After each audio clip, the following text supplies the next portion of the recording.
네, YTN 연중기획 2016 한국사회 키워드 오늘 8번째 시간입니다. 오늘은 부모의 자격입니다. 최근 잇따른 천륜을 저버린 끔찍한 아동학대 사건은 우리 사회에 큰 충격을 주고 있습니다.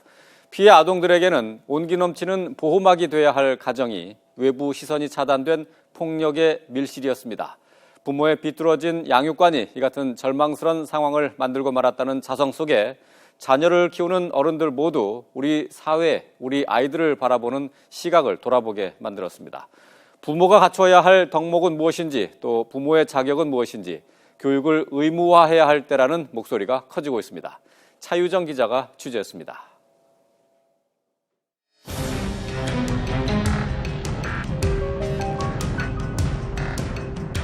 평택 7살 어린이는 실종된 지 3주 만에 집 근처 야산에서 백골 상태로 발견됐습니다.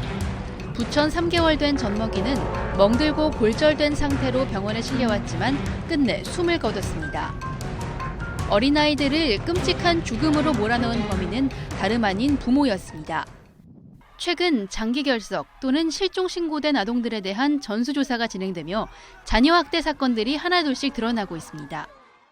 중앙아동보호 전문기관 통계를 보면 학대 신고는 2013년부터 꾸준히 증가하는 가운데 부모가 가해자인 경우가 80%를 넘고 있고 살인으로까지 이어지는 경우도 최근 7년 동안 200여 건, 매년 30-40건 꼴입니다.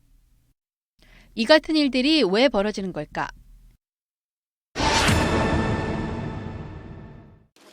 이 때문에 가해 부모들은 분노와 우울증 등 스트레스를 자녀에게 전가하는 양상을 보이는데 실제 지난해 충북에서는 30대 어머니가 부부싸움을 하다 홧김에 아들을 목 졸라 살해했고 경기도에서는 우울증을 앓던 40대 어머니가 20대 큰딸을 살해하는 사건도 있었습니다. 유교문화권인 우리나라 같은 데서는 이건 무슨 자기 소유물인 것 같고 그러니까 아이는 그저 잘 되려면 때려도 되는 거야 이렇게 생각하는 잘못된 이런 그릇된 부모들의 생각이. 두 번째는 체벌을 유일무이한 훈육수단으로 생각하는 양육관입니다. 경남에서 큰딸을 살해한 뒤 안매장한 엄마의 경우도, 경기도에서 반미라 상태로 발견된 막내딸의 경우도 마찬가지였습니다. 목사 아버지는 아이를 때린 이유를 훈육 차원이었다고 말했습니다. 가출을 일삼던 아이를 바로잡기 위함이었다는 겁니다. 5시간에 걸친 가혹한 폭행을 아버지는 그렇게 합리화했습니다. 세 번째는 이런 비뚤어진 양육관 대부분이 대물림된다는 겁니다. 초등생 아들을 폭행해 숨지게 한 뒤 시신을 훼손한 아버지의 경우도 지난해 부모의 폭행을 견디다 못해 가스배관을 타고 필사적으로 탈출했던 11살 어린이의 아버지 본인도 어렸을 적 자신의 의붓아버지에게 비슷한 학대를 당했던 것으로 조사됐습니다.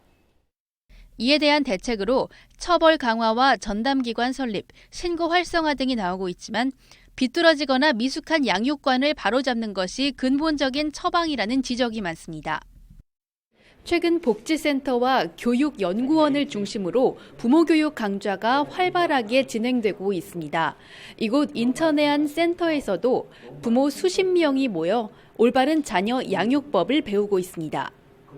저도 어리니까 제 감정 컨트롤이 힘든데 그럴 때가 강좌를 들을 때 아이가 엄마 모습을 따라한다고 했을 때 앞으로 말을 그래도 조금이나마 예쁘게 해줘야겠다라는 걸 느꼈던 것 같아요. 하지만 문제는 이런 노력조차 하지 않는 부모들에게서 학대 문제가 나오는 만큼 부모 교육을 의무화하자는 주장도 나옵니다.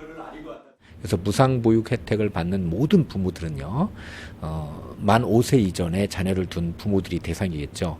이런 부모들은 의무적으로 연 2회 이상 부모 교육을 받도록 제도화되고 법제화시켜야 된다고 주장을 하고 있습니다. 며칠 전 여성가족부 장관도 혼인신고 때 부모교육 의무화를 검토하겠다고 나섰습니다. 하지만 제도보다 스스로 부모 역할의 의미를 자각하는 태도가 중요합니다. 자녀를 독립된 인격체로 인정하고 존중하는 것이 참된 부모가 되는 첫 걸음이라고 전문가들은 말합니다. 아이를 낳기만 하면 부모가 되는 우리 사회에서 이제는 부모의 자격을 진지하게 논의할 때입니다. YTN 차유정입니다.